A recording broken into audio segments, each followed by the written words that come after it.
Good morning or afternoon. I am Channing Anderson, and I'm going to give a brief overview of Google Admin. Super brief, sort of for the person who doesn't know where to start.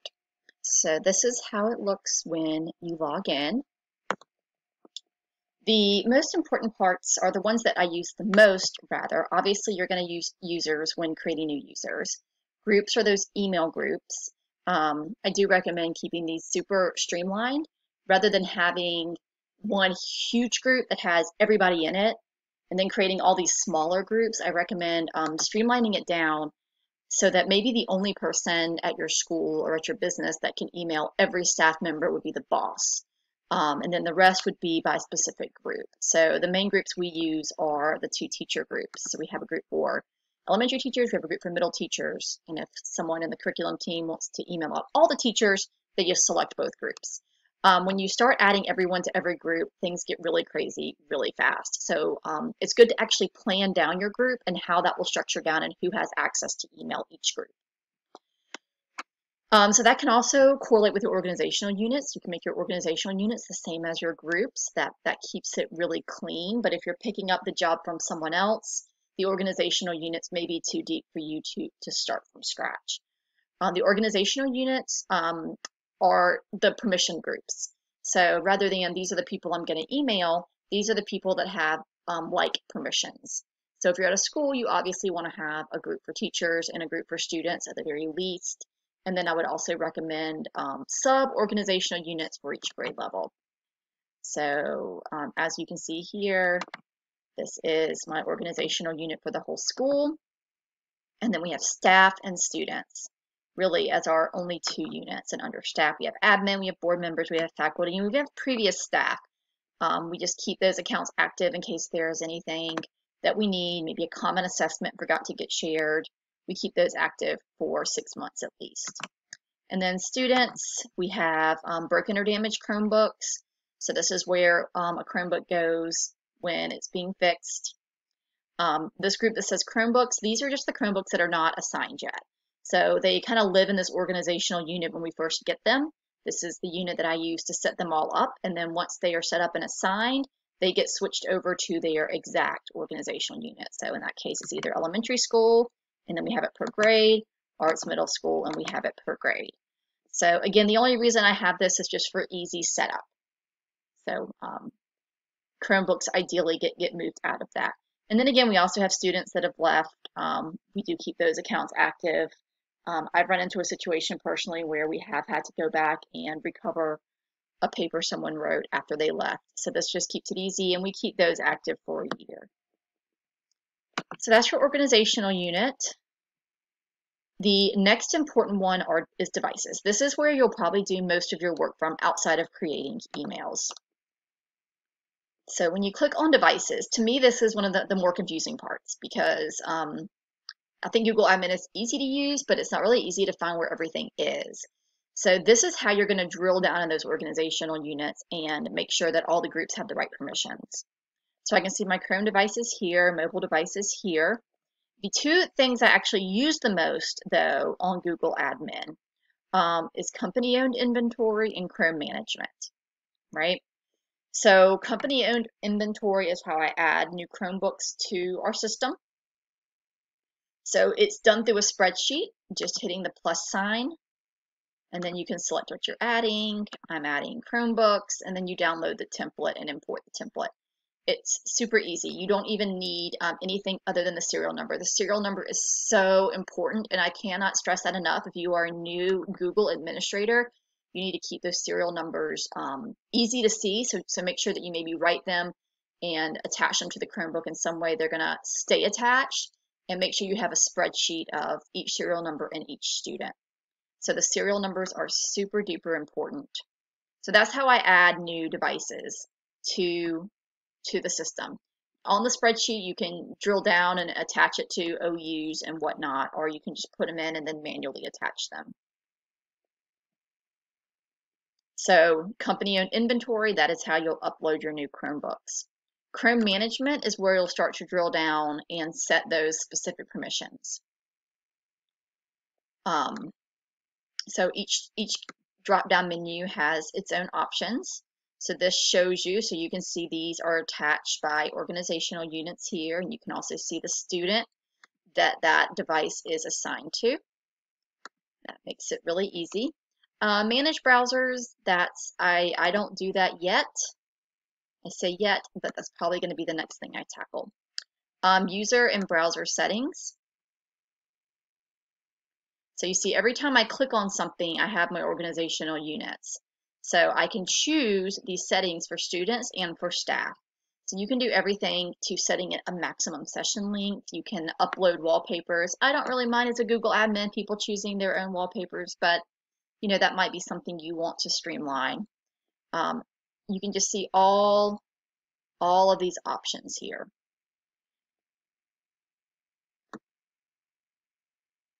So many options. One option I do like is the ability to set active windows. We don't get too crazy with that, but I do have on the student Chromebooks, they disable at 11 p.m. and don't re-enable till 6 a.m. So that's a nice way to set boundaries and to help parents with the setting of boundaries. Right here under Startup, Homepage, I do have a homepage that students see at Startup, and this has links to all of the programs that we use. Just to make it simple. I recommend doing that too. I remember that I never erased it from staff, so I'm going to do that now because I can attest that gets annoying.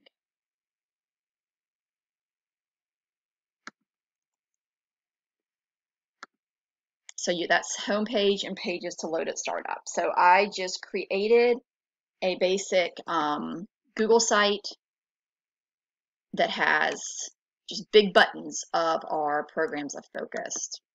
I'll just open it up here so you can see it.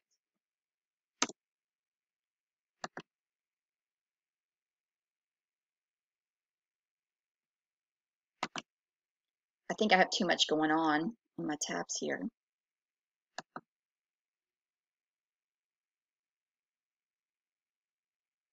So this is what the students will see when they log on. So it's just tiles.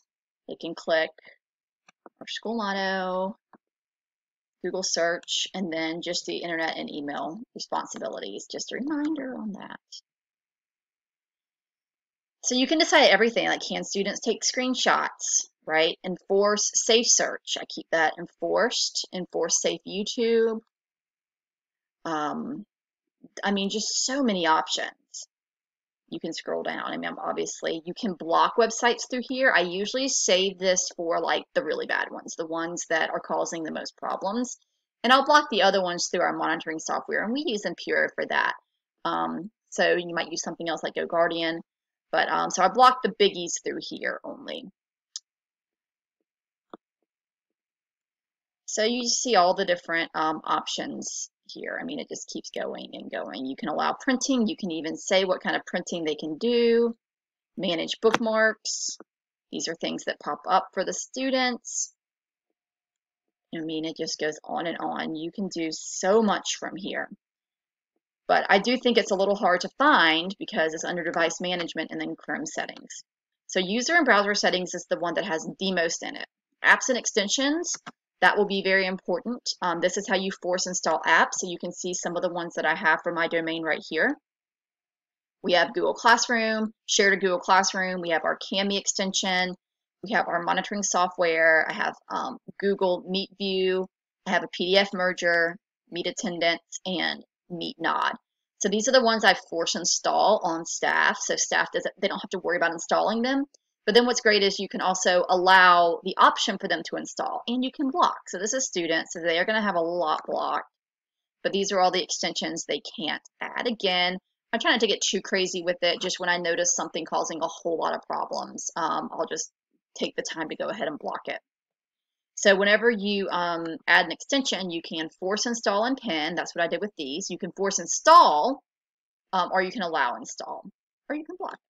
And to add a new one, you just go here and you go to this little grid extension and you put in the extension ID. And so you can find that in the browser bar. It's these little letters right here. That's the extension ID. You just pop that in and it will find the extension for you. So apps and extensions are really helpful. Kiosks, this is how you're going to make an app for testing or a secure app.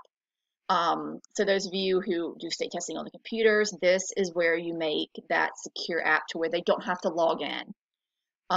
So any kind of testing software or any kind of program that you want students to access without signing into Google, right? That is called a kiosk app. So that is where this is. So that is super duper important for those admins that have to do state testing. We go back to Chrome. Reports, device settings, all of that. This is all not as big use. I mean, I would definitely recommend the first time kind of going through and looking at everything and deciding what you want to use. So that is the device management. And then from this page to the Chrome devices. So Chrome management, super important. Company-owned devices is how you add new ones. And then Chrome devices, this is how you're going to control them. So if someone says, oh my gosh, my Chromebook got stolen, you would come here, you would search for that Chromebook. You can search by serial number, which I think is easiest. You can search by user, right? So we're just going to click on this one, pretend this is the one, and then from here I can disable it, all right, and clear the profile out. So that's really handy. As soon as that can happen when one is missing, obviously, the better chances that someone will hopefully return it.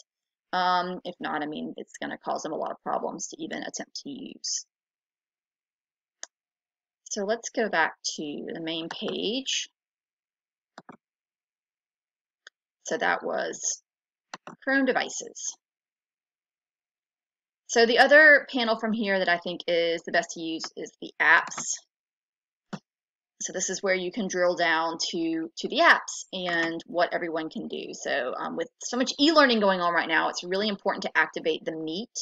So when there's an app you want to activate, you just click on the three dots and you can turn it off for everyone, you can turn it on for everyone, or you can drill down to specific organizational units and make changes. So there are some things that are on for staff that aren't on for students and vice versa. But do make sure you activate that Meet so that you have that option for your students. Apps also lets you search Marketplace for apps there, so you can add Marketplace apps for your entire domain. So this is where that single sign-on comes into play. So if you use a program that lets you sign on with your Gmail, you're very likely also going to have to add an app on the back end. So like we use BrainPop, we use Formative, and those both allow Google sign-in, so we had to add the app here. The fonts, that just gives you more fonts and Docs.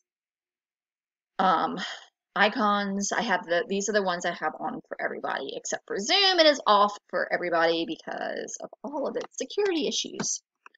So this, by all means, is not exhaustive of Google Admin. It is just a brief overview for those of you that don't know where to start. Users is how you add a new user. That's pretty straightforward. Actually, there is one tip for users. When you are adding a new user,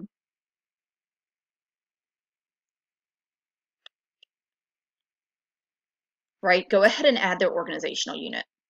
Okay, so what I do is I rename the organizational units as the students go through grades. So like right now, this is second grade. Second graders don't actually have Chrome devices, but it's close to the end of the year, so I'm working on getting those new accounts created.